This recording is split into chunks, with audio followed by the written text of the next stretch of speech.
increase the efficiency of this Senate during the year 2024. I take the opportunity to wish all members of the Senate all the best for the new year. Health and safety really are the priorities, and of course, prosperity for those who seek it. And it is extended to all the members of the staff of the Parliament, the security, orderlies, etc. Members may note that to the front of the chamber at the clerk's desk, you will notice that Ms. Colleen Lowe is acting as a clerk and will be acting as a clerk for, I think, at least another month.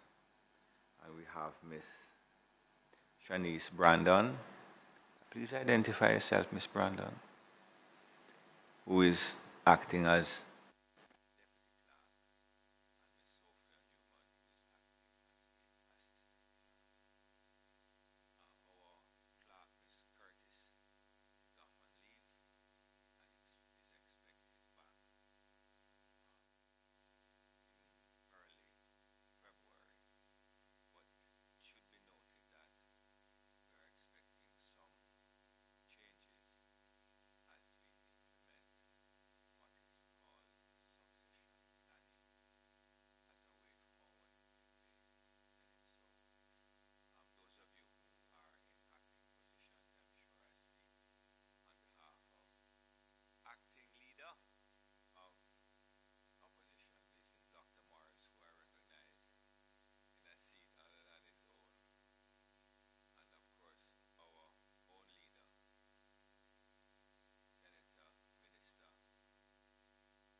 and those persons joining us here today, all the very best for a happy, productive, peaceful, and prosperous new year.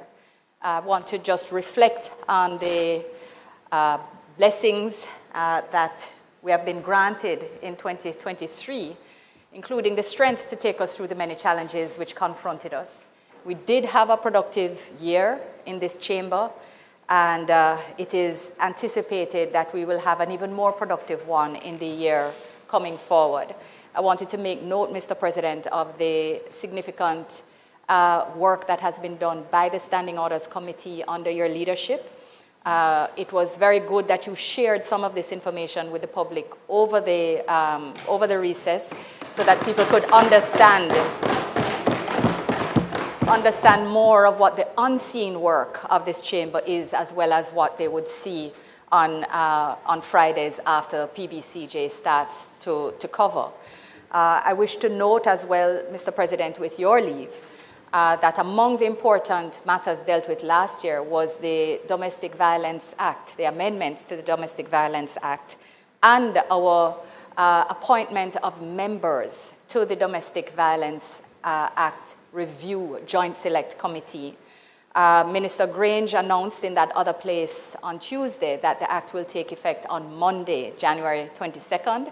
So we, as a chamber, take note of that as well. and state how very much we look forward to being a part of the process of review and repeal of the entire framework that deals with domestic violence.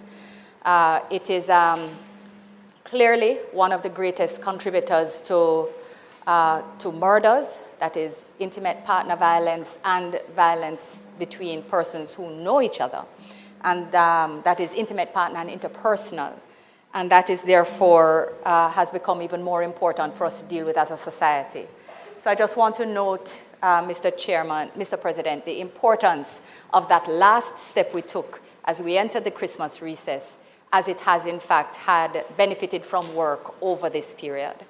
And on that brief note, Mr. President, again, to wish everyone who is a part of this incredibly important institution of our democracy, I wish the very best on behalf of the government side, and look forward to our continued collaborative approach and to the contributions of colleagues on both sides to the important debates that await us. I thank you, Mr. President.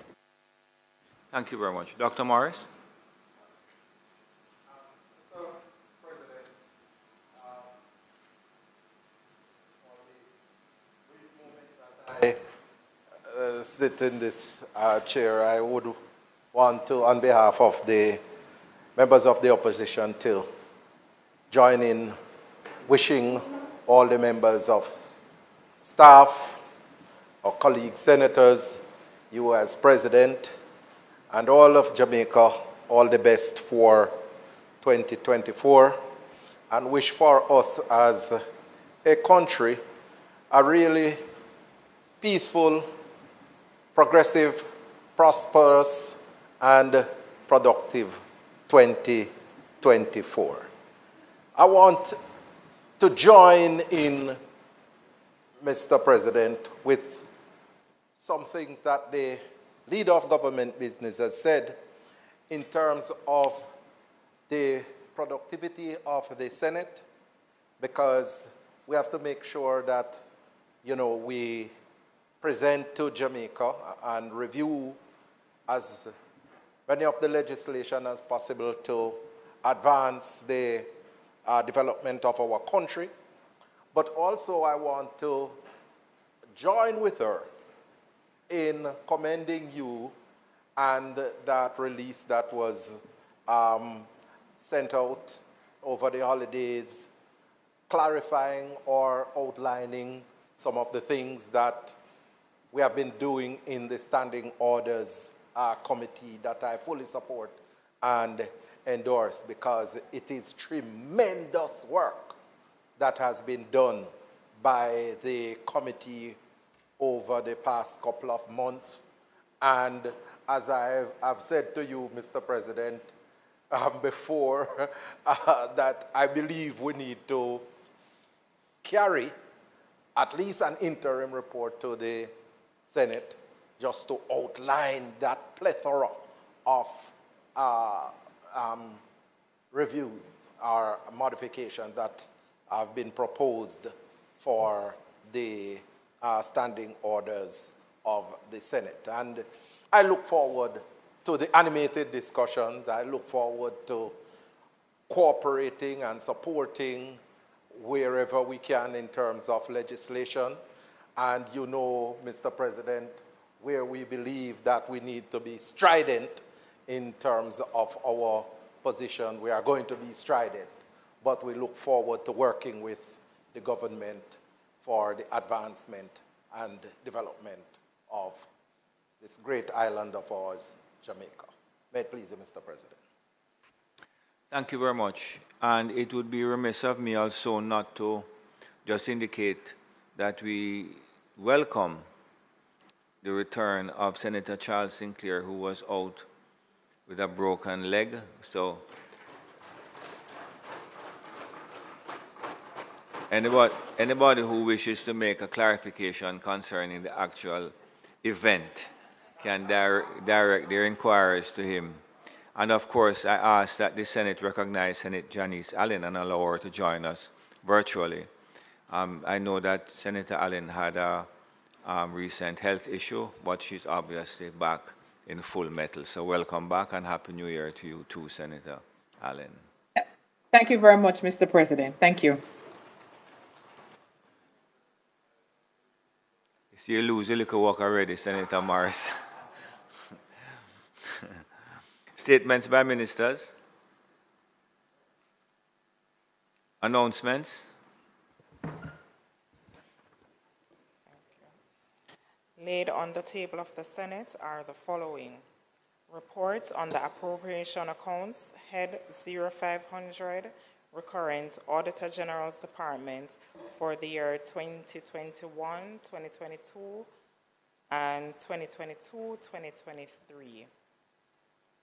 We also have the Auditor General's Department Certified Appropriation Accounts, head 15000A, from the Office of the Prime Minister for the year 2018-2019, head 19,000 from the Minister of Economic Growth and Job Creation for the year 2019-2020, head 217 from the Minister of Finance and the Public Service, Public Debt Servicing Debt Amortization for the year 2019-2020, head 256 from the Tax Administration Jamaica for the year 2021-2022, the Planning Institute of Jamaica publication on Jamaica Survey of Living Conditions 2021, the annual report of the Jamaica Tourist Board for the financial year 2020-2021,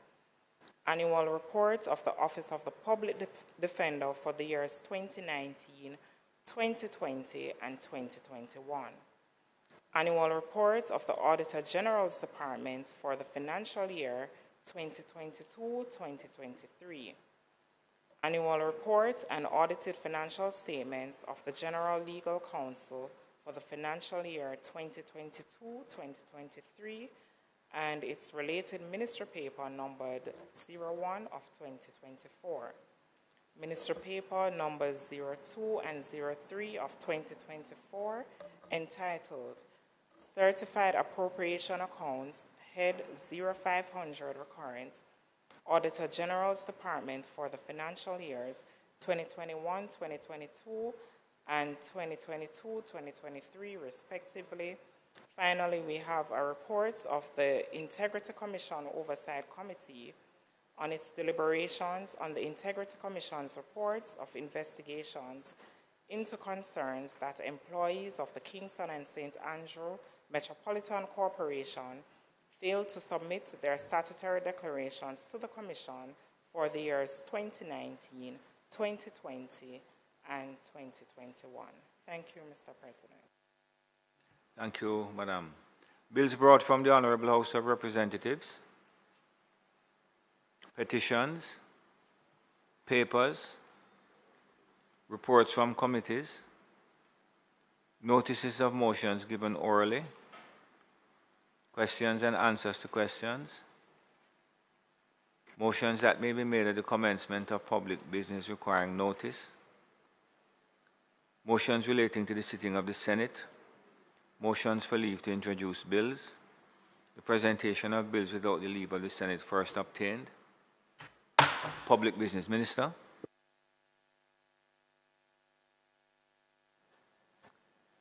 Thank you, Mr. President. Mr. President, it is intended today to continue with the State of the Nation debate and to do so with the sole contribution of Senator the Honorable Matthew Samuda, who holds the portfolios of water, climate change, and the environment, and seems to, however, do quite a bit more than that in his pursuit of Jamaica's national development. We very much look forward to his presentation, sir, and thank you for granting us leave to proceed. Thank you very much. Just before Minister Samuda, a number of persons have accompanied the minister or are in attendance of the Parliament from the Ministry of Economic Growth and Job Creation, and I welcome you to the Parliament and specifically the Senate, and hope that you will enjoy your stay with us today. Thank you very much. Minister? Thank you, Mr. President.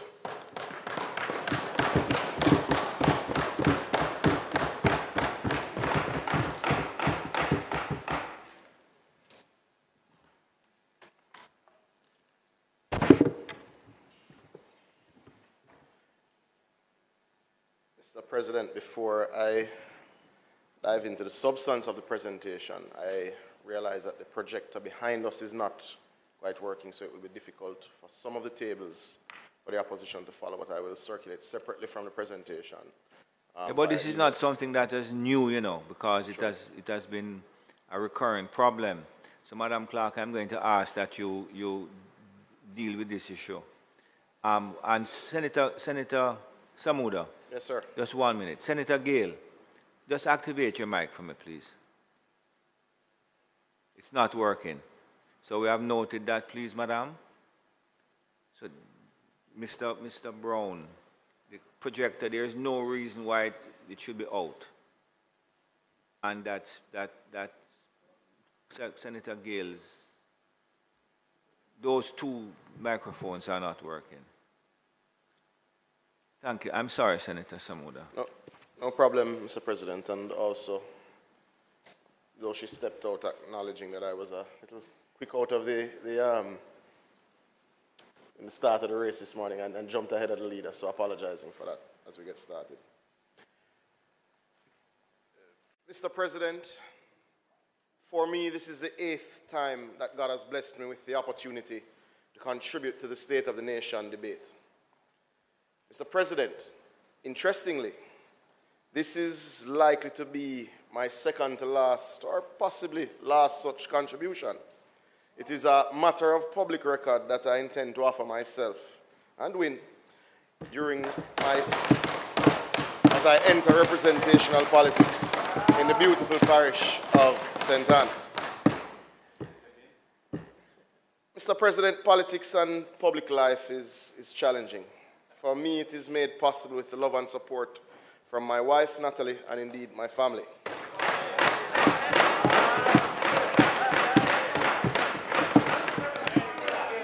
My wife, Natalie, and indeed my family.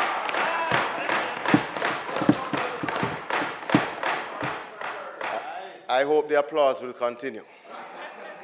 I love them dearly and thank them for being my everything. Mr. President, none of us own our success. It is because of the Almighty. He has blessed me to work with several patriotic, productive, committed Jamaicans, several of whom are here today. I have also had the opportunity in the Senate, Mr. President, to work with yourself, Senate Leader Minister Johnson Smith, and Whip Senator Gale. The government caucus is a unified force that I am proud to be a part of. I also enjoyed the opportunity and have enjoyed and continue to enjoy to work with colleagues on the opposition benches. Mr. President, I pause to also acknowledge the parliamentary staff who give yeoman service to this nation.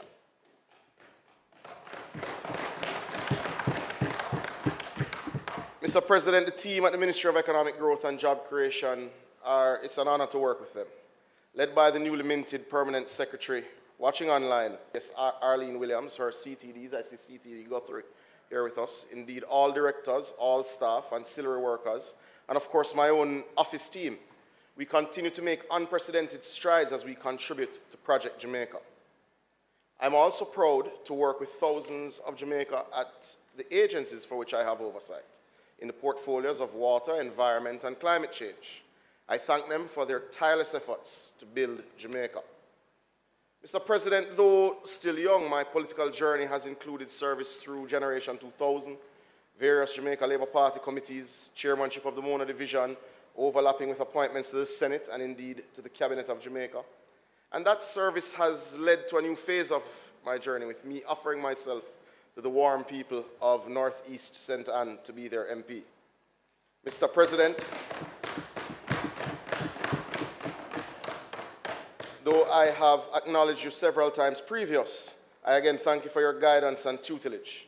Mr. President, I also pause to acknowledge the Most Honorable Prime Minister Andrew Holness for the opportunity to serve not just in the Senate, but indeed in the Cabinet of Jamaica. Mr. President, one never truly knows what to expect when entering the political arena. I'm, however, happy to report that my time thus far in getting to know the people of Northeast St. Ann has been an absolute joy, and I look forward to working with them closely as we ensure that they enjoy the peace, productivity, and prosperity that Project Jamaica promises. I thank my councillors, my executive, the management teams, indeed the office staff in the constituency and all the workers and every single constituent. I thank current Member of Parliament, Minister Marsha Smith, for her stewardship. I also pause here, President, to thank the late, great Shahini Robinson and indeed Tyrone Robinson for their legendary service to the people of Northeast St. Ann. Mr. President, there will be ample time in that other place in the term to come to discuss my plans for my constituency to be. However, the matter before us today is my view on the state of our nation. Mr. President, the format of all of my contributions to this debate over the years has been consistent. My theme this year is growing Jamaica sustainably. Mr. President, in assessing the state of the nation, colleagues have highlighted significant improvements in our country in several areas, including the economy, the standard of living, indeed health and education. I shan't relitigate all points put forward by colleagues before.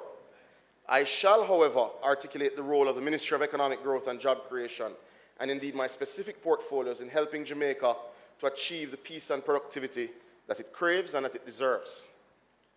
Mr. President, climate resilience, peace, and productivity are interconnected in a complex web.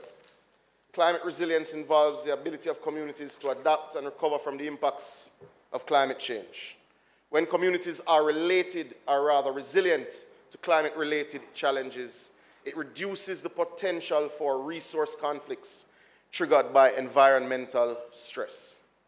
Peace is crucial for stability and development. Climate-related challenges such as extreme weather events or resource scarcity can exacerbate existing tensions and contribute to conflicts as we would have seen in last year's drought between some communities. Conversely, promoting climate resilience can enhance peace by addressing environmental stressors and promoting sustainable resource management, Mr. President. Productivity in agriculture and indeed other sectors rely on stable conditions. Climate resilience measures contribute to maintaining stable environments for economic activity, reducing disruption caused by climate-related events. This, in turn, supports sustained productivity and economic growth.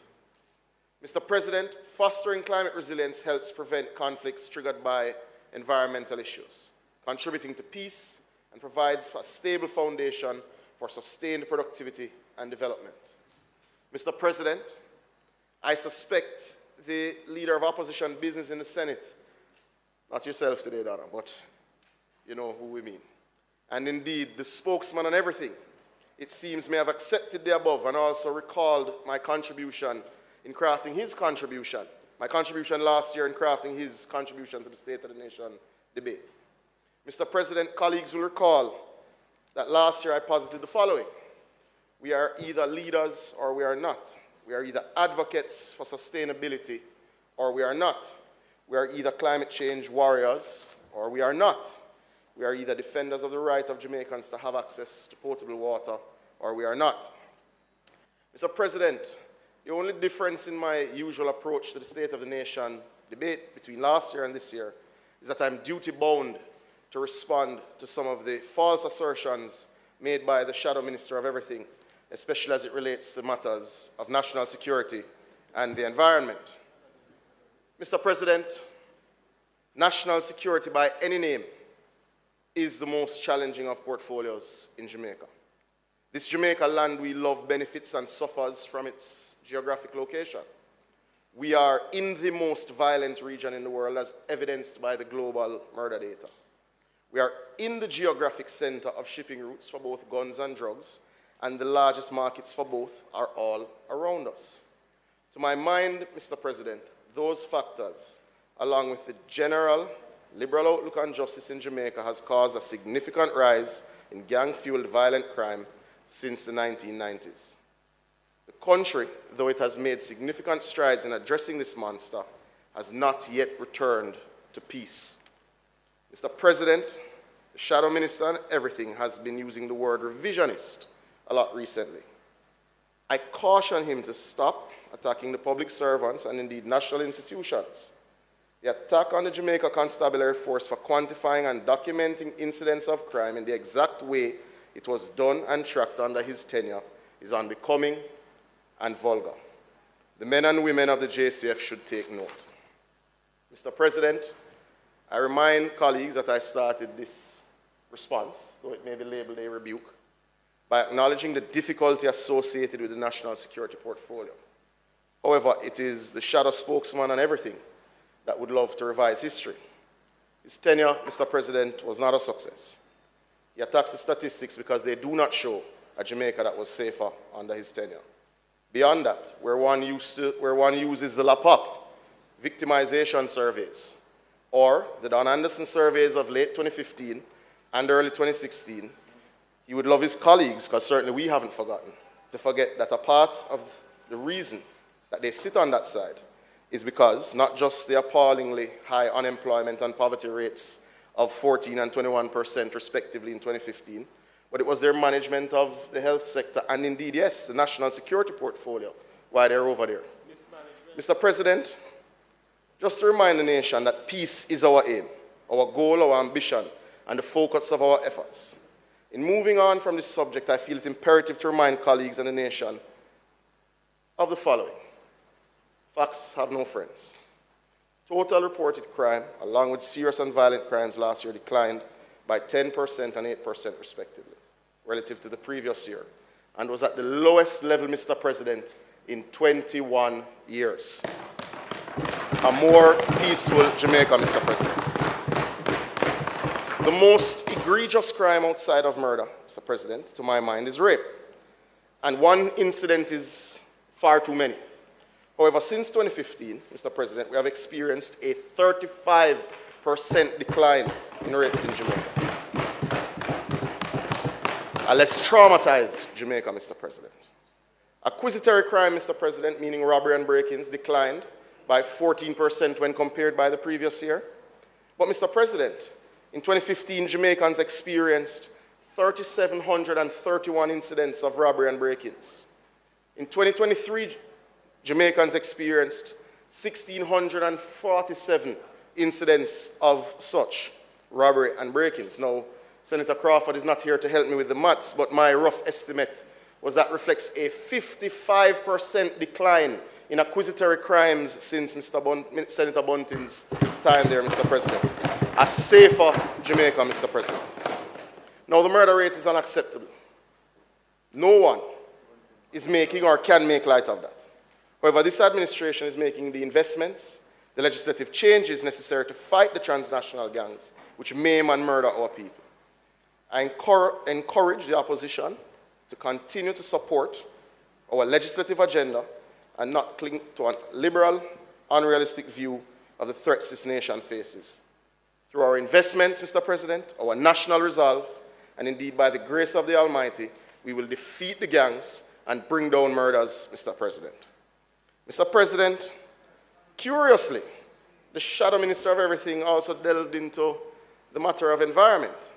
And no doubt, as I update the nation on Meg JC's stewardship of the environment, more falsehoods and misinformation will fall away. Sustainability and resilience. Mr. President, to grow Jamaica sustainably, we require peace and productivity. To achieve peace and productivity, we require a healthy environment and resilience in facing the triple planetary crisis, as dubbed by the UN Environmental Programme. This triple planetary crisis threat refers to biodiversity loss, pollution with a heavy focus on plastic, and climate change. Mr. President, biodiversity loss can only be prevented by protecting ecosystems and habitats. Your government has significantly increased the percentage of the island's terrestrial marine and coastal environments declared as protected areas under the law since 2020. Mr. President, 25% of Jamaica's terrestrial landmass is now protected, and just under 15% of Jamaica's EEZ, in a sense our marine environment, is also now protected, both under the NRCA Act. Mr. President, Jamaica has long been a member of what is called the High Ambition Coalition, seeking to achieve 30% protection of terrestrial land and marine environment by 2030. In fact, we Jamaicans should be proud of the role played in getting the rest of the globe to agree to this position in December 2022 under the Kunming-Montreal Global Biodiversity Framework, commonly referred to as the 30 by 30 target, which aims to conserve 30% as mentioned by 2030. And I pause and acknowledge CTD Gillian Guthrie for her significant work for Jamaica globally on the matter of biodiversity protection. But, Mr. President, this government likes to overachieve. Mr. President, we have revised our targets that we will complete the protection of 30% of our terrestrial landmass by 2025, a full 5 years ahead of the 2030 target that we've agreed to in the Kunming-Montreal Biodiversity Agreement.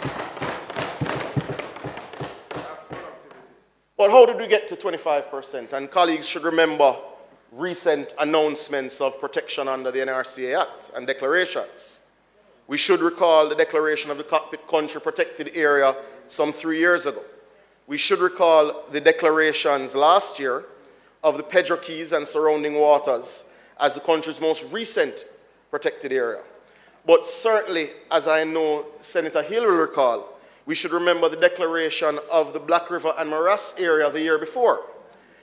We should also recall that in March of last year, during the budget presentation of the Prime Minister, we declared 15 new ecologically sensitive areas, including places like Palisados to facilitate the management of the restoration of our mangrove population in that space, and places like Great Bay in St. Elizabeth, and indeed the hills in St. Anne above Duns River. Mr. President, in the financial year 2023-24, the government commenced the preparation of a new protected areas policy for Jamaica, which will replace the 1997 policy.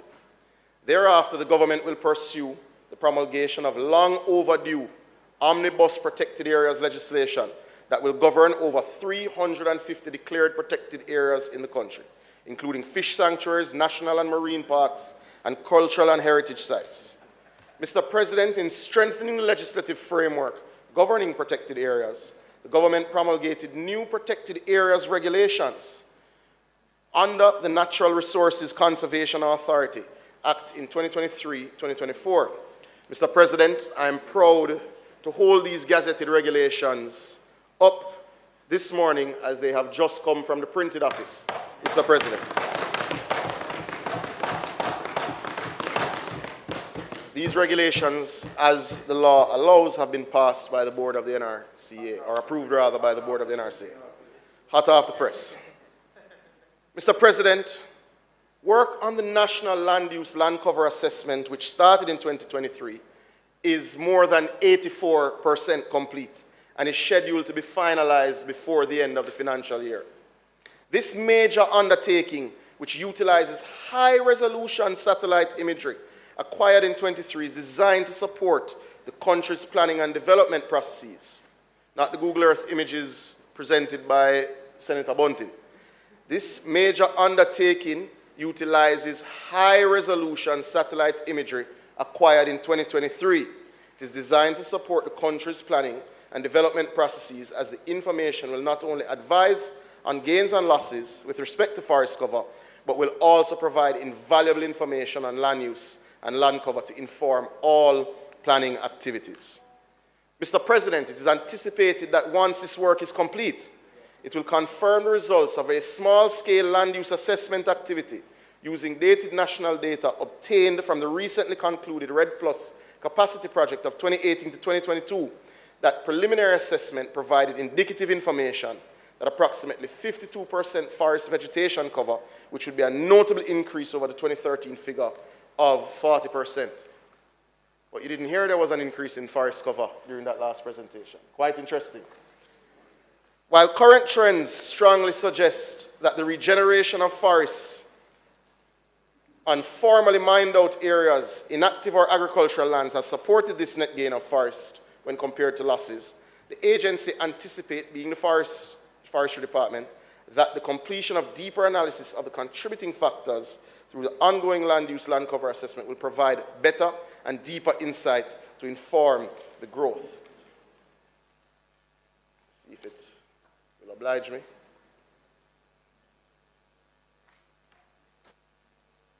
No such luck. Okay,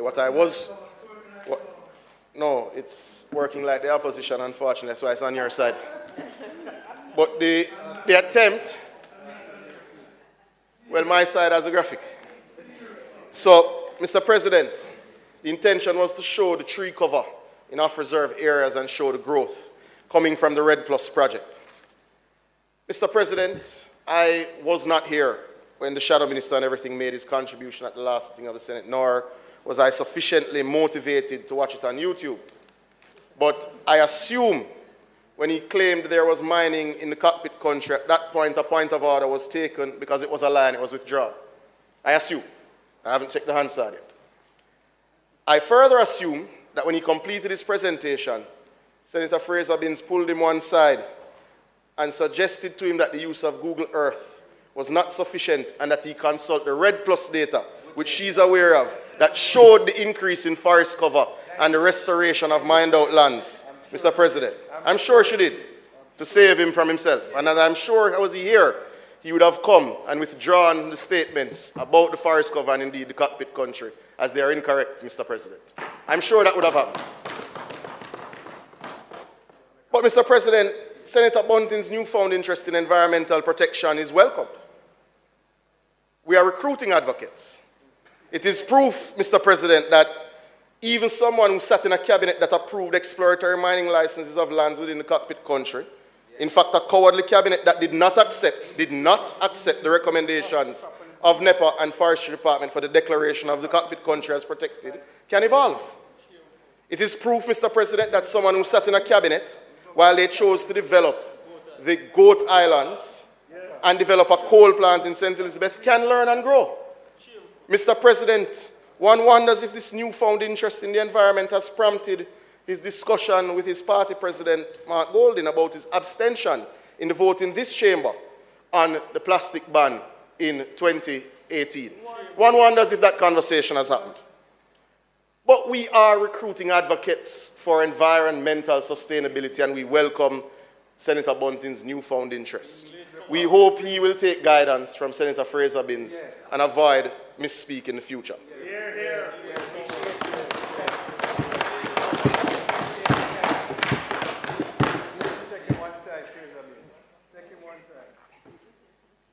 Mr. President, Jamaica's land and forest management is in a better place today than it was in 2015.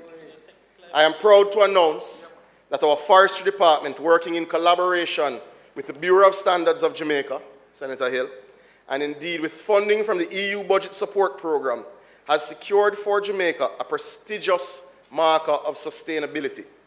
Jamaica now joins the ranks of a very few emerging economies to have standards backed by the International Forest Stewardship Council, which will allow greater access and increased prices for all forest products bearing this certification. This shows, Mr. President, that we can grow Jamaica sustainably. Absolutely. Mr. President, the Forestry Department has commenced work on the preparation of a bill to repeal and replace the 1996 Forest Act. The new law is intended to modernize the legislative framework governing the forestry sector. Promulgation of the new legislation is advanced, and in fact, we will ensure that the Prime Minister, the Most Honorable Andrew Holness, will be able to table this in the other place during his budget debate, Mr. President. In recognition of the importance of mangrove forests in sequestering carbon and by extension, increasing the country's resilience to climate change, providing habitat for several coastal species, including fish and birds, shoreline protection, and a key source of livelihood for several Jamaicans, particularly those in the fishery sector, the National Mangrove and Swamp Forest Management Plan is now complete. It is the intention of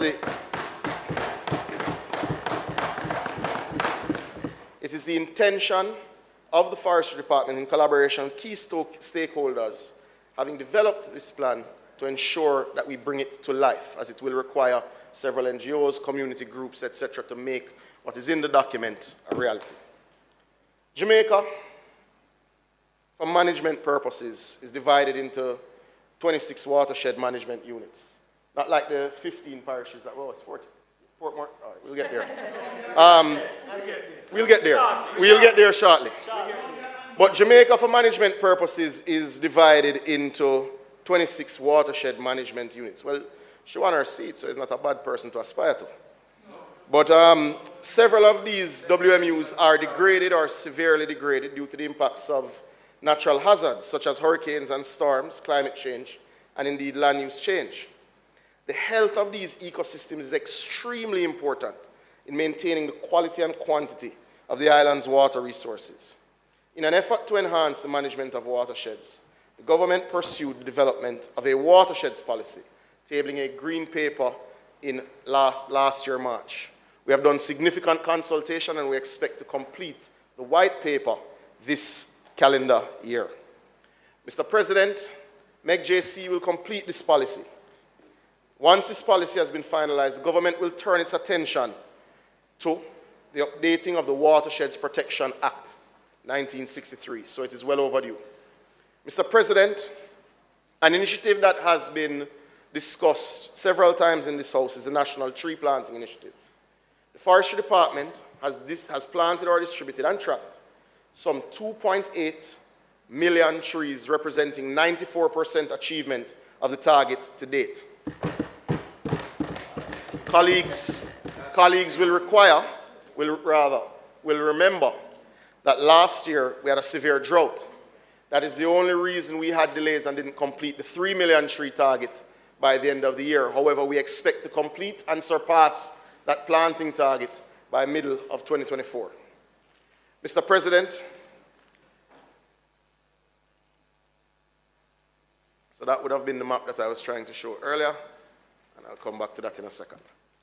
The other major project assigned to the ministry, through the ministry to the Forestry Department, is that in recognizing the value and importance of trees in the Jamaican landscape and their critical role in urban spaces, the government continues to focus on the process of planting trees in these urban spaces, with a target of 30,000 trees to be planted for the financial year. To date, we have gotten to about 54%, again because of the drought. But 5 major urban planting centers were identified. One was the Caymanas interchange along the NROC leg of the highway, the SCJ lands and Heartlands in St. Catherine. Some 10,155 plants have been planted there. The Silent Hill district in Christiana, Manchester, the Bull Bay leg of the highway in St. Andrew, and indeed the Glenmuir Highway interchange, where we've done about 682 plants. I know the teams are out actually this week. Mr. President, planting is scheduled along the Highway 2000, Spanish Town to Vineyards toll road segment, and the Maypen to Williamsfield segment for Q4, numbering of approximately 13,000 plants that we have in the nursery currently. On average, what we've seen with these urban planting exercises, we've had a survival rate of about 80% of the plants. So we will keep at it and regreen our urban centers over time. In relation to restoration of critical ecosystems, Mr. President, NEPA is currently implementing a GOJ UNEP Global Environment Facility project entitled IWECO, or the Integrated Water, Land and Ecosystems Management in Caribbean Small Island Developing States, hence why we call it IWECO. This project has as one of its key deliverables the restoration of the Negril Great Morass. The importance of the Negril Great Morass cannot be overemphasized. Indeed, the morass is one of the largest natural coastal and ecosystems in the Caribbean region and is the habitat for several internationally significant species and has a high level of endemism. Maintenance of the health of the island's waters and rivers related to ecosystems is another key issue that is a priority for the government. But I'd like to pause, I'm not working with me today. I will send colleagues a copy of the PowerPoint to facilitate. What I was going to show you is the architectural drawings and renderings for the restoration of the Royal Palm Reserve, which has several endemic species of palms and birds that you literally, endemic as it suggests, cannot find anywhere else. Now, there was a viewing station that was built, an experiential center of sorts built by Mr. Siaga. It is our intention to rebuild it. Thankfully, because of the funding of the GEF and through this UNEP project, we've been able to do the design work and the preparatory work. So we'll go through the investment progress to bring this project back to being a reality. We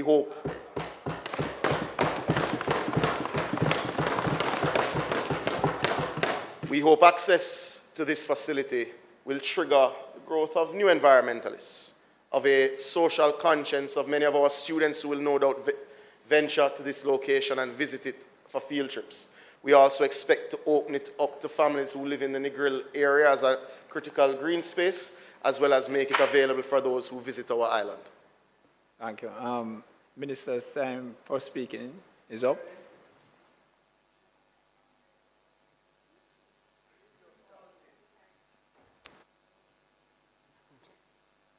The member's time for speaking has expired, and I ask that it be extended to allow him to complete his presentation. Members have heard the motion. Those in favor? Aye. Aye. Those against, the ayes have it. Continue. So, Mr. President, I will pass this page around just to give a general idea, but it does prove that we can grow Jamaica sustainably. Mr. President, in relation to the issue of pollution, another issue listed as, as one of the elements of the triple planetary crisis by UNEP, the government has been channeling its efforts into key areas, including wastewater management, air quality, solid waste management, including plastics and microplastics. In this regard, the government, through MEGJC, is currently pursuing amendments to several pieces of subsidiary legislation under the NRCA Act, namely the air quality regulations and the wastewater and sludge regulations. Additionally, the Ministry of Economic Growth and Job Creation will be working with its agencies, including NEPA, in the promulgation of long outstanding environmental impact assessment regulations under the NRCA Act in fiscal year 24-25. The government acknowledges, Mr. President, the plastic problem and has taken tangible steps to reduce it. I wish to update the nation on several steps to be taken this calendar year. These include the development of a national policy on the environmental sound management of single-use plastic products to be done this coming fiscal year. The Most Honorable Prime Minister has also announced already, ahead of his budget debate, that he has directed that a program aimed at the separation of plastics and other recyclables in all ministries, departments, and agencies commence this fiscal year. We have also previously announced that we will be banning plastic lunchboxes and indeed personal care products with microplastic beads, and the target date for this ban is June 1st. Now, why June 1st? Because we have taken the lessons from the first round of the plastic ban as it relates to public education and need to give sufficient lead time. Mr. President, there are 2 points that Jamaica should further note as it relates to the fight against plastic pollution. Jamaica currently collects over 30% of the plastic bottles produced monthly. That's not a well-known fact. Mr. President, we commend the NSWMA and the recycling partners of Jamaica who have achieved this, up from 8% 3 years ago.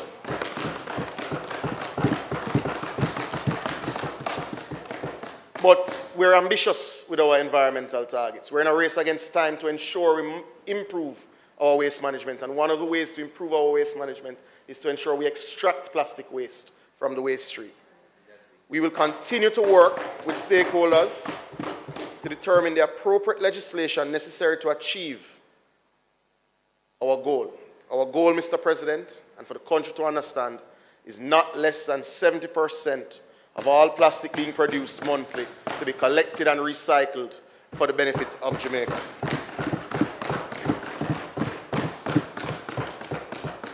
Now, it should be noted, Mr. President, that Jamaica is actively participating in the negotiations for a legally binding instrument on plastic pollution. In essence, the Paris Agreement related to pollution, and specifically plastic. Now, we don't know where those negotiations will end up. We obviously have some insight as to where they are.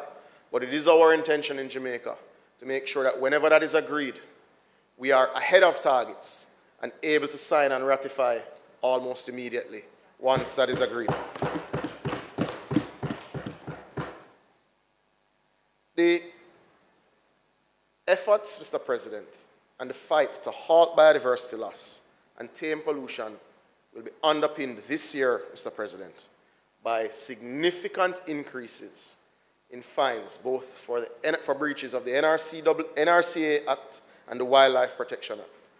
The Most Honorable Prime Minister will deal with these in his budget contribution. Mr. President, the third pillar of the triple planetary crisis is climate change. Climate change is the greatest threat to Jamaica's pursuit of its ambitions. It could cause us failure to achieve our aspirations for prosperity, peace, and productivity, and disrupt our very way of life. This problem is not one of our own making. In fact, nationally, we contribute very little to the problem, but it is indeed ours to confront. Mr. President, Jamaica's policy approach sees us pursuing a suite of reforms to existing policies and new strategies to maintain climate action. Already complete, and colleagues should recall that in 2023, an updated climate change policy framework and a newly minted emissions policy framework were tabled in both houses. These policies document how Jamaica will approach this existential threat. In progress, however, Mr. President, the government, through the CCD and the PIOJ, is developing its national adaptation plan with funding from the GCF. We're adopting the disaster risk financing policy. The development and approval of our long-term emissions reduction, and indeed our climate resilience strategy, our long-term strategy, will help to improve this situation. We have also included climate considerations in the addition of projects to the public sector investment program. That is new regionally and something to be very proud of. We have also targeted development of climate change legislation and accompanying regulations by 2026. This will allow for adequate time for consultation and indeed the completion of the full policy framework to make sure that there's policy coherence with the legislation. But, Mr. President, we can't discuss climate change without discussing climate financing. To effectively respond to this growing demand of needs, the government of Jamaica is working with international financial institutions and donors to strengthen cooperation, crowd in private investment, and build climate resilience. By receiving access, as announced by the Minister of Finance, to US $764 million Resilience and Sustainability Facility arrangement approved by the IMF's Executive Board, Jamaica is able to do exactly that. And, you know, it's not understood widely, Mr. President. Jamaica is one of only 2 countries in the hemisphere that would qualify for this fund. And it is, to the best of my research, I'm prepared to be corrected if someone can find otherwise, the largest resilience fund allocation to a developing nation for climate finance anywhere. Mr. President, this facility will focus on a project preparation facility and with the aim of developing a pipeline of resilient climate-smart PPPs to generate a robust pipeline of bankable projects while reducing the financing burden on the public sector.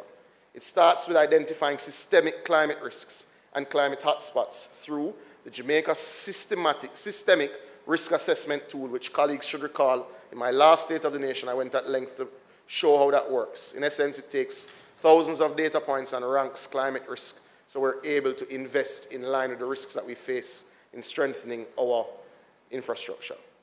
This project was done by the CCRI with the support of the Oxford University and indeed funding from the UK and the GCF. We will also this year, Mr. President, as been announced, launch a green financing facility that will be developed to support the identification and financing of climate projects, with the GOJ, the GCF, and the EIB taking the lead on the financing. The facility will trial a country-led approach to simplifying and scaling up international finance provisions in line with recommendations of the task force on the access to climate finance, and additionally mobilize the £7 million of financing to be made available through the UK for this initiative. Now, how is this different, for instance, with other announcements about green-blue banks from several other developing nations? Well, we will embed this within our development bank, as it is accredited by the GCF. Developing new institutions as opposed to strengthening existing ones is not always the best when it sends up the cost and reduces funds actually getting to the ground. So we expect to get to market with these financial projects for climate smart projects long before others in the space. The government of Jamaica, through collaborations with key stakeholders such as the PIOJ, the CCD, recently announced and developed a climate finance strategic framework for the period 2024 to 2027 to better direct external development assistance resources and to ensure Jamaica can mitigate and adapt to the effects of climate change, and by extension, meet its national and international climate goals. Mr. President, the framework outlines Jamaica's climate commitments, identifying implementation gaps and challenges, and suggesting future strategic directions. The CFSF, as it is called, is anticipated to assist international development partners in aligning their programming portfolios and ensuring that there's better budget support to Jamaica. The approval, Mr. President, recently of the Green Climate Fund to accredit the Development Bank of Jamaica, and indeed JCF, allows Jamaica through these accreditations to exercise ownership of climate change funding and better integrate these funds with its National Climate Change Action Plan. It also allows Jamaica to access funding at a concessional interest rate to implement projects and programs of varying sizes, which are geared towards climate change resilience. Mr. President, other key projects the Senate should note include yesterday's groundbreaking ceremony of the Portmore Resilience Park. Congratulations, Senator. Led by the UDC, this is a project in excess of $3 billion and demonstrates what climate action looks like. In partnership with the UN FAO, the government of Jamaica is undertaking the Adapt Jamaica project, aimed at enhancing climate change resilience of vulnerable smallholders in central Jamaica. Mr. President, this is a critical project to ensure we have food security in Jamaica. But that could take an hour to present, so I will do a ministerial statement on it and save you this morning. Mr. President, with MSET, we will introduce this year 100 new buses which will be fueled by natural gas, significantly cutting our emissions from heavy fuel oil, Mr. President. Again, climate action being seen. Mr. President, Jamaica will be updating its NDCs, its nationally determined contributions, by 2025, and that will mean there will be a significant process of consultation this year. NDCs represent a short to medium-term target that include your mitigation action in terms, meaning for those who are watching, very simply, how will you cut your emissions to ensure that you honor your moral obligations to reduce the impacts of climate change? In Jamaica, Jamaica was the 11th country to file its NDCs in the last round with the UN. We expect to be in the same queue this time around. And last time we would have dealt with land use as one of the tools that we would use to fight climate change. And I'm happy to report that we will have more ambitious commitments, achievable commitments in our NDCs. The public doesn't understand what 1.5 means because it's framed as the route to salvation for the climate change issue. But what 1.5 degrees temperature warming means, colleagues, is actually the equal sharing of misery. Last year, we all know the drought we had, and anyone who lives in coastal communities can tell you about beach erosion. We can see saltwater intrusion in our wells. Those who are in farming can tell you about deteriorating soil quality and reducing pollination rates. Climate change is real in Jamaica. It affects our economic prospects. So even if you want to be a climate denier, it is affecting your pocket, whether you like it or not. 1.5 isn't a good thing. But Jamaica cannot and should never represent in the international community with hollow words.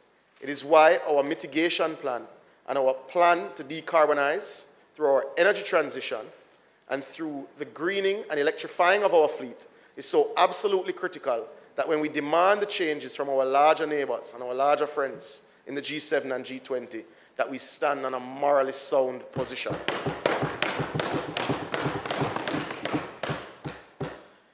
Water, Mr. President. Building a resilient Jamaica requires access to potable and irrigation water. The government, through the MEGJC and its water agencies, is unrelenting in its quest to increase the water distribution footprint by 2030, with the overarching goal of achieving universal coverage. SDG 6, access to potable water and sanitation for all. The Vision 2030 plan clearly outlines Jamaica's position on potable water supply and sanitation for all Jamaicans. This is not a point where there is political divergence. The National Water Commission, the Water Resources Authority, the Rural Water Supply Limited, the Central Wastewater Treatment Limited, and which all feed into the Integrated Water Resource Management Council, are under the purview of MEGJC. As with all subject areas, no one subject area is the purview of one singular ministry. However, the subject area and the achievement of our targets under SDG 6 and indeed Vision 2030 are the responsibility of MEGJ. Mr. President, last year the country faced and navigated the worst drought on record. And I would have made, I think, at least 2 ministerial statements here. So colleagues should recall that from October 2022 to March 2023, Mr. President, it was cumulatively the driest period in Jamaica's history. So if one recalls, in February, for instance, in Kingston and St. Andrew, Kingston received 8% of its 30-year average in rainfall. Not 8 below, but 8%. Portland was 18, St. Mary was 17. So that gives you an idea of the severity that we faced earlier last year. Wet parishes. The weather patterns have largely shifted, where the rainy parishes are now the northwest of the island and not the northeast. That's part of the climate change. It's something we're going to have to deal with and confront. But despite facing the worst drought, despite seeing Jamaica break temperature records in July, despite seeing us then again break temperature records in August, despite tying temperature records in September, and I don't know what the January numbers will say, but certainly anecdotally it seems we're on path to pass some temperature records, or at least get close to some this January. Despite these things, the government performed creditably in its drought response.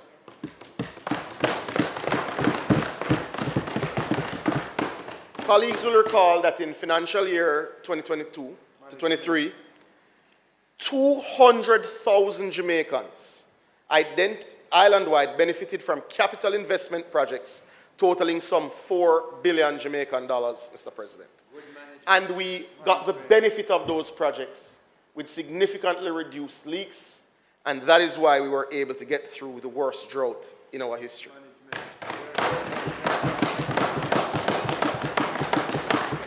Though we're not yet at the stage, Senator Hill, to have audited financials from 2023, we know that we deployed capital projects last year faster than ever before again. Mr. President, we know in the coming budget year, this government will deploy in excess, just through the National Water Commission, not on major national, as the Prime Minister likes to call, nation-building projects, just through the National Water Commission in its Capital Works program, in excess of 7 billion Jamaican dollars, Mr. President.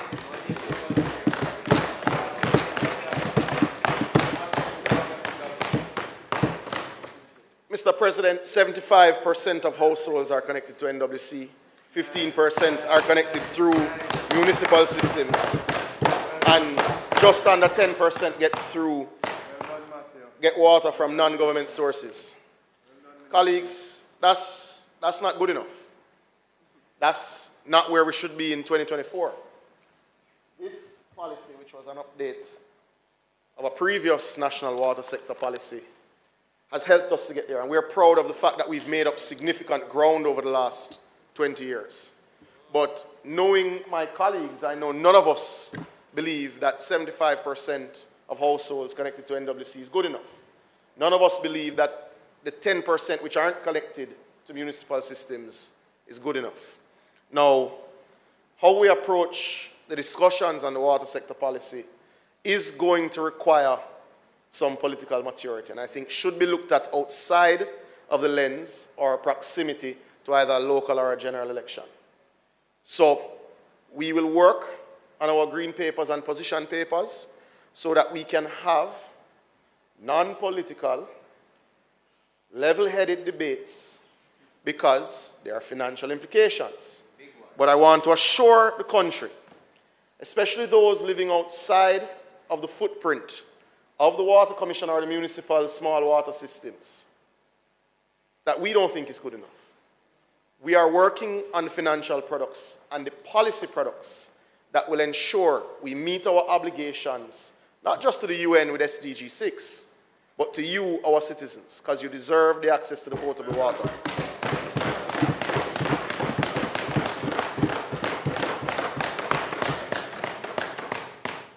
Mr. President, the WRA, an agency under MEGJEC, is legally mandated to regulate, allocate, conserve, and otherwise manage the water resources of Jamaica.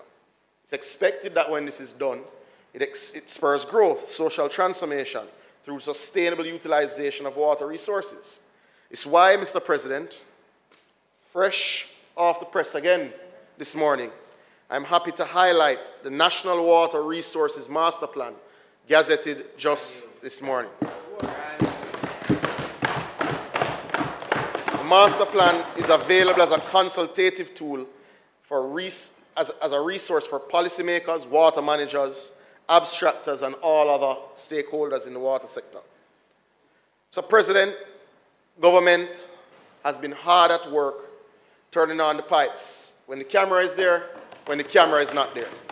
Mr. President, I'm very sad I won't be able to show you the map because the projector has given up. But Mr. President, we have turned on water across the length and breadth of Jamaica over the last 5 years.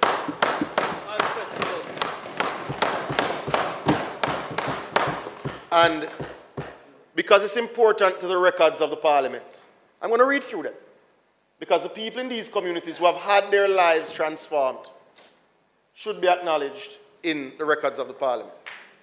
The Sandside Storage Tank Replacement Project in St. Mary, a place I know my colleague and friend holds dear, received a 100,000 US gallon tank at a cost of $22 million, serving an approximately 120 accounts, 500 persons benefiting in Sandside and Trinity Heights. I know there are some Clarendonians here. So the Mitchelltown Pipeline Replacement Project for $25 million served the Mitchelltown Housing Scheme, Newtown Phases 1, Lioneltown, and Rocky Point. No, there were some old pipes in the space, but they weren't getting any water. They were severely degraded. So we're happy to have replaced this system. And these are the small ones. That's when we come to the big ones, but we're taking our time.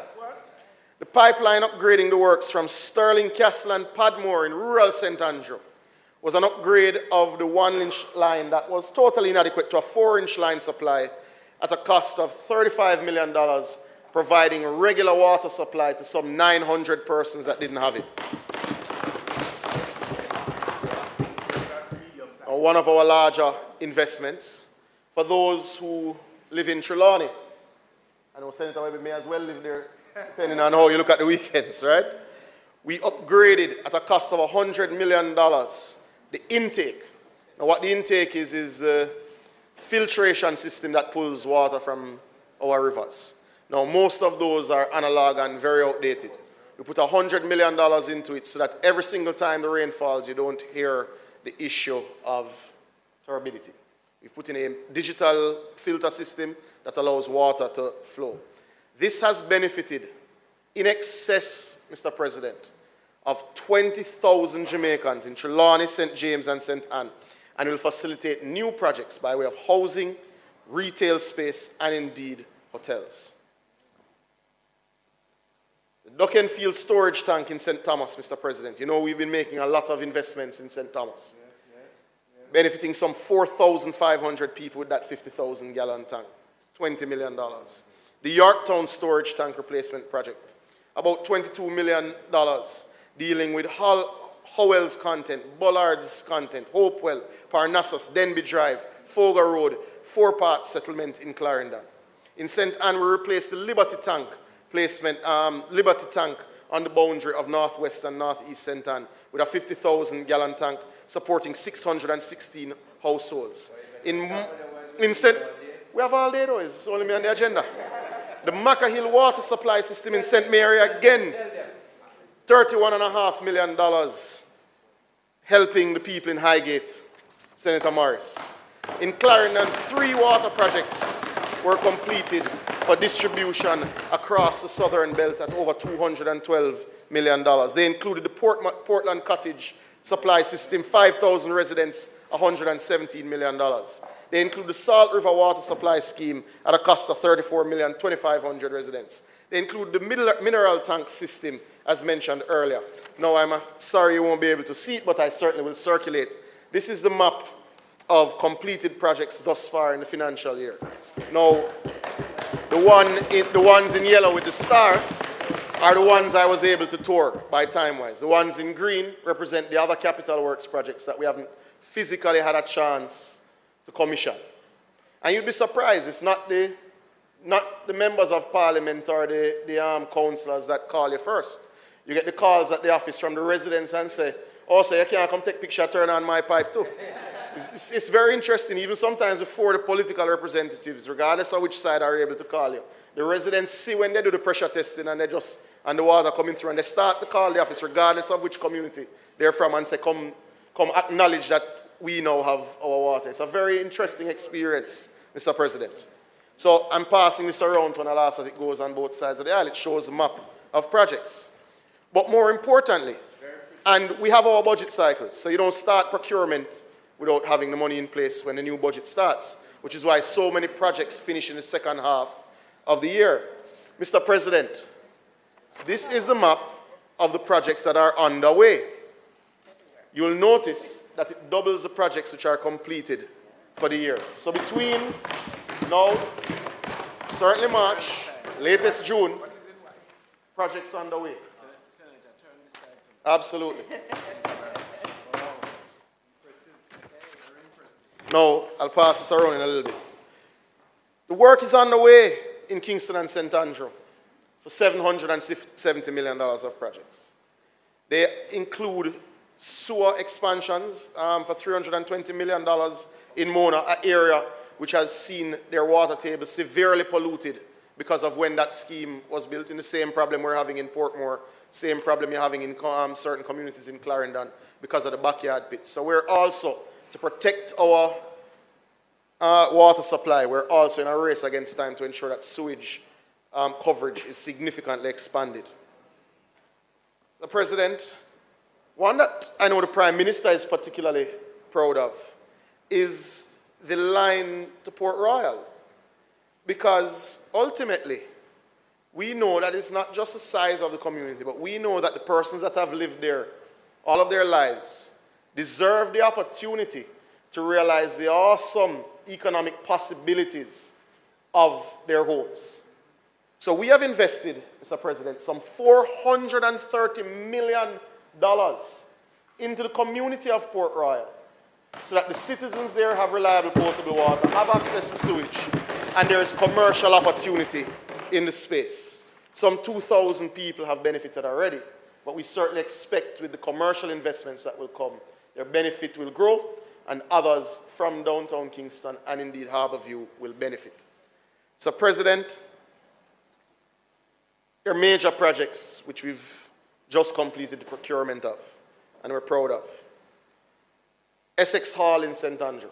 Now that is, for those of us who know Councillor John Myers or who have never met him, he's the most consistent caller on all radio programs in Jamaica, regardless of who is in government. He has been calling for this across governments for as long as I can recall. That is in West Rural St. Andrew. That project procurement is complete. That project will break ground very soon. Now, Black River to Treasure Beach, project nearly complete. The Hounslow water supply in St. Elizabeth, Senator Hill. The Dornock water supply in Trelawney. The Jericho well to Yuatan transmission line in St. Catherine. The Juno Crescent line in Clarendon. The Jordan well where the works are ongoing in St. Mary, Senator Morris. The Mount Royal booster station. The Morant Bay to Springwell station in St. Thomas. The Minards well to Brownstone pipeline, and you recall the issues with this one, Senator Hill, when you were there with the water. There were issues with the procurement. We had to go back to tender, so we lost a year. But we're not going to breach the processes. We're at the stage where we're ready to break ground now. Now, this will benefit some 25,000 people from Brownstone heading south. We're very happy about that. We will break ground on some of the work and the preparatory work for the Rock River water supply and mini dam in Clarendon. We will break ground shortly for the Savannah-Lamar major water supply mains changing. We will be doing the bypass pipeline in St. Elizabeth. The Wakefield and Bunkers Hill water supply in Trelawney procurement is done and work ready to start. The Western Spanish Town to Johns Road in St. Catherine work is ready to start. Now, those projects that have gone to procurement and are complete and are either started represent some $2.5 billion of work that is in varying stages of deployment. So, President, we are turning on the pipes. We're building a sustainable Jamaica. But we have programs that started some years ago. We have programs to come. Some colleagues should recall that we also imported $7 billion of pipes to facilitate our major waterworks, which are underway now. These pipes will help us to complete the Greater Mandeville Water Supply Improvement Project, which, you know, you can't have a name of a project that's 2-3 sentences. So sometimes you say Greater Mandeville and people don't realize that, for instance, a community like Pepper, which was right beside the major well in the country, the largest well in the country, didn't have potable water for decades. Now I'm happy that I'm going with MP slowly to go commission that system in 2 weeks as it is complete, Mr. President. Kingsland to Greenvale. Mentioned the Minard well, the Whitehall water supply project in St. Thomas. The Stanton Terrace Maresca Road pipeline project, which is a very old pipeline, and Kingston and St. Andrew is at risk. It can go at any time in the same way. We have the issue with the main into St. James. So those two are two of your most important pipelines that are at risk, which we'll address in the coming fiscal year. The Marmy Bay to St. Anne's Bay line, for those who travel that corridor, that project is 3 years old. The pipes are now here. You'll see them on the side of the road. The Arakabessa Hamilton Mountain project in St. Mary, Mr. President. The pipes are here to facilitate these works starting, well, they've started many of them, and will continue through the next 2 financial years as we deploy capital. Absolutely. There was COVID disruption because some of these were ordered in 2021. Significant issues. In fact, it affected all of our neighbors, so I know you had conversations even about us having to amalgamate pipe orders, because even with this large order, Jamaica is so small, it is very difficult to book yourself in the production line for pipes. $7 billion is a lot to us, but it's not a lot in the global supply chain. The next major one, Mr. President, and this project is one that I think warrants some academic study. But I'm happy to report that on February 16th, work, not groundbreaking, work will start on the Rio Cobre content water treatment plant. This project, Mr. President, represents some $77 million deployed.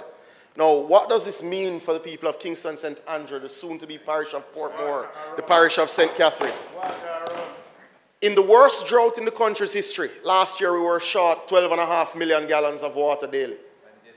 This is 15.5 million gallons that will go into the distribution network. Now, that gives you a little space. Now, we're doing some pipeline work in Kingston and St. Andrews, so we intend to cut further the leaks that we've already cut. But beyond that, we will also commission the Maresca Road well, which was rested for some 20 years. The The quality of the water has been tested. We're back to where we want to be. That will add an additional 2 million gallons that can deal with KPH all the way to Vineyard Town without disruption, especially in times of drought. This is the basis of future development growth in St. Catherine, Kingston and St. Andrew, and the future parish of Portmore. Mr. President,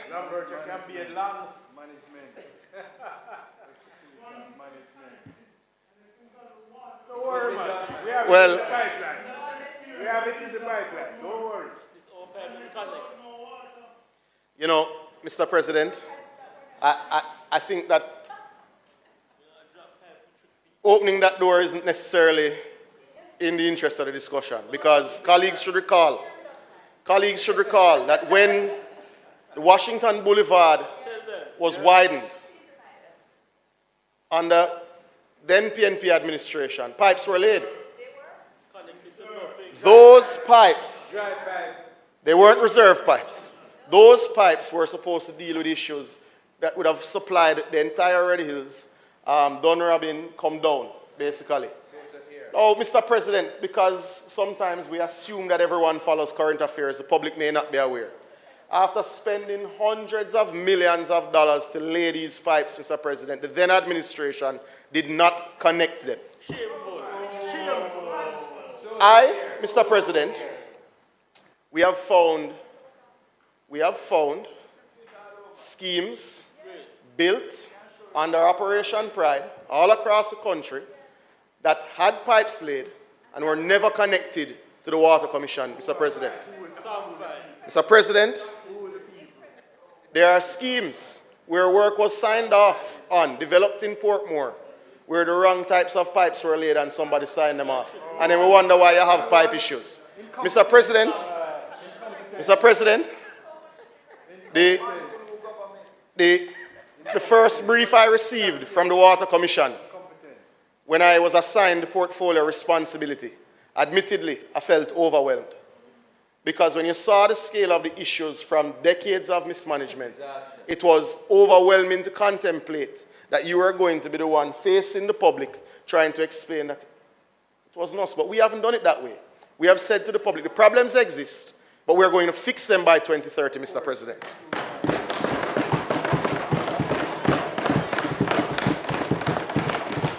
Mr. President, distribution, which is what I've just focused on, has been the bane of the Water Commission's existence. Yes.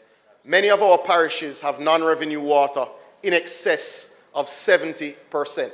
Non-revenue water, Mr. President, means that pipes, that water either leaks or is stolen, 70% of it, in terms of what is collected and what is distributed. 70%, Mr. President, no business could stay open. With the project that has been done in Kingston and St. Andrew, we've cut those leaks from 71% to 37%. In Portmore, we've cut the leaks down to 40%, Mr. President. In doing so, we've also saved significant money on our energy costs because we're no longer paying to pump water into the ground, Mr. President. Now, the residents of Portmore can take comfort. The residents of Clarendon can take comfort because we've gone to tender on the non-revenue water program for the entire country to seek a partner for 10 years of distribution upgrades that will bring us within the range of New York City in 10 years of 20% non-revenue water, Mr. President. Mr. President, in addition to the 45 megawatt floating solar plant, which will start also in February, the pilot is complete. They will start in February once. This year. Next month. Oh, time is flying. Time is flying. No, the pilot has gone very well. The pilot has gone very well. In addition to that, Mr. President, that $68 million project that will put floating solar panels over 80% of the surface of the Mona Reservoir. And colleagues should recall, this project will provide $1 billion Jamaican dollars of benefit to the National Water Commission annually. Now, how will it do that? Reduced evaporation because you're providing shade. increase capacity because you have to dredge to anchor it. And Mr. President, once the OUR has completed its work, which we expect soon, wheeling license to ensure that 45 megawatts is wheeled to the grid and significantly reducing our energy costs at the National Water Commission. Indeed. Mr. President, but we didn't stop there, because ultimately we have some pumps that are older than I am in the network.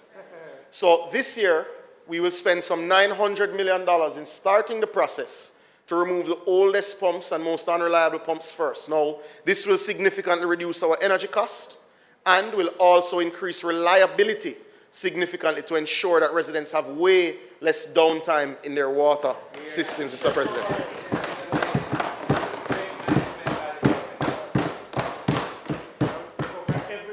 Mr. President, when you discuss the financial performance of the Water Commission, it's a touchy issue, because many residents say, well, that doesn't help me, I'm not connected to the Water Commission, or I have an unreliable water supply. And in the course, Senator Gale and Senator Brown, the workers would also say that hasn't benefited them, certainly before the reclassification exercise. But turning around the Water Commission's financial performance was absolutely critical. It was absolutely critical. We moved from a net loss, Senator Webby, of $2.13 billion in 2021 to a net gain of $2.7 billion in 22-23, and are trending towards, Mr. President, a financial surplus of close to 4 billion Jamaican dollars. Now, why does that matter, Mr. President? It matters so that I can list the projects we just listed. It matters so that Jamaicans can move from unreliable water supply to reliable water supply. It matters so that the men and women who work very hard at the Water Commission can benefit from the salaries they should receive, Mr. President.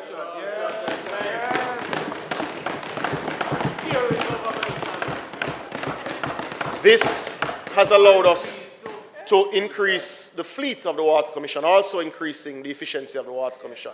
So we've acquired some 30 new vans, Mr. President, that help response time when there are line breakages, which are inevitably wherever you live in the world. We have, however, also added last year 8 new water trucks to ensure our emergency response is better. And we are in procurement for a further 8 trucks. And next year we'll buy a further 8 trucks. Not because trucking is the efficient way to distribute water, but because our network is old and there will be line breakages and we must be able to respond, and we cannot solely depend on private operators who can charge us particular rates that we can't manage. Mr. President, drought is an interesting concept because the Met Service geographic official designation or definition of drought is based just solely on rainfall over a period of time. The Water Commission's definition of drought is what's in their storage. The household definition of drought is whether or not you simply turn on your pipe and get water in the Jamaican context. It is why, Mr. President, in March of last year, the Prime Minister announced the development and commencement of a rural water resilience project to distribute some 50,000 black tanks to those most at need, Mr. President. Now, with all projects, a pilot phase is important. It is why we designed a pilot phase looking at the rainfall data of the worst drought that we've ever had, which showed the impact on eastern Jamaica in particular. Very haphazard, actually, because it didn't show it in St. Catherine and particular points, even though St. Mary had particular rainfall challenges. It showed it in the hills of Clarendon and the hills of St. Anne, but really going back east. We designed a project to give 214 tanks each to the 14 worst affected constituencies by rain. Now, we put in place the social review component, where names are recommended by members of parliament, but the social review team goes and ensures, A, it is a household in need, because it doesn't have a tank. It is a household that is having particular financial challenges, and we provide a 450-gallon tank. We build the base, we connect them to Water Commission if they're in the space. If not, we install rainwater harvesting, Mr. President. And importantly, we also map the location of these, not just from an audit perspective, but we map it to ensure that we start to remove the gray area from trucking that has bedeviled this country. And you always hear them stop at this yard because it's political reasons, etc. We will now be able to measure where trucks go as we start the mapping process of our secondary domestic storage of water in this country, Mr. President. And we expect to move from 3,000 at the end of the pilot phase to 10,000 and into island-wide rollout of this project, Mr. President. But, so, some of them here already. There's actually a mission coming next week. So, but those aren't the ones that give me the biggest joy. The large-scale, big projects, even though you know they transform the economy. There's nothing that gives you more joy than when you go, especially with the Rural Water Supply Limited, to the small systems. Well, wherever we do go in the country. But this year we have deployed some $446 million, Mr. President, into small projects that have benefited 20,000 Jamaicans, Mr. President. They include the Watermount Water Supply and Penn Lucky Valley in St. Catherine, the Chambers Penn Water Supply in Hanover, the Mango Valley Project in St. Mary, the Portland Cottage Small System in Rocky Point, the Gravesend Catchment Tank Rehabilitation in Northern Trelawney, Mr. President, amongst others. The agency is also finalizing work on Bangor Ridge, Stony Hill, Cornwall Barracks in Portland, Pear Tree Grove in St. Catherine, Maybole in St. Elizabeth, and Thickets in St. Anne to benefit an additional 5,000 residents at a total cost for those projects at $135 million. So, President, we are working on the new Eden system in Portland and minor water systems throughout Central and Southeast St. Mary. So, President, 1,000 persons. Yes. Work will also commence this year in Lower River in Trelawney, Mother Floor in Manchester, Bunkers Hill in Clarendon, Free Hill in St. Anne, Lapland in St. James, Cheswick in St. Thomas.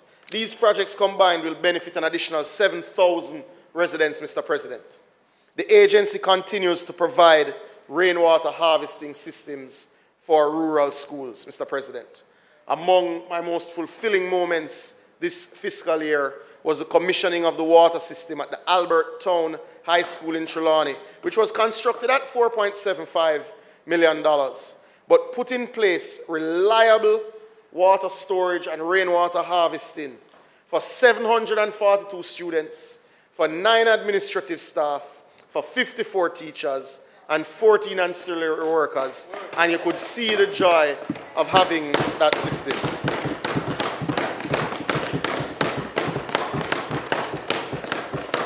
Mr. President, on water I could speak till 4. I could revisit climate change and keep us here till midnight. And on environmental regulation that the ministry is working on, we could stay till 4 a.m. But Mr.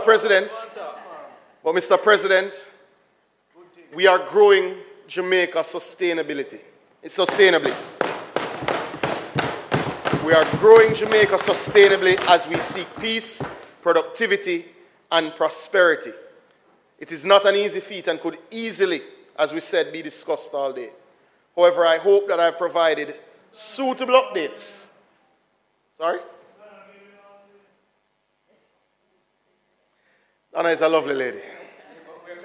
However, I hope that I have provided suitable updates to MegJEC progress and contributing to us achieving same. Mr. President, Project Jamaica deserves more of this. And I look forward to the Prime Minister updating you on this and so much more in the budget debate. Mr. President, I thank you for the opportunity to contribute.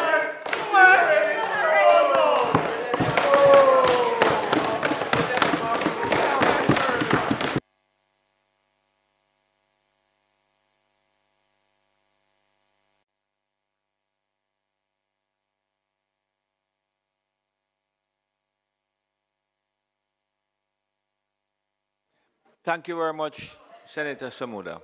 Minister? Thank you, Mr. President. Mr. President, before I ask for the suspension of the State of the Nation debate and move for the motion of adjournment, just allow me to commend Senator the Honorable Matthew Samuda for his tour de force, but not just for the presentation that he has just made. Not only,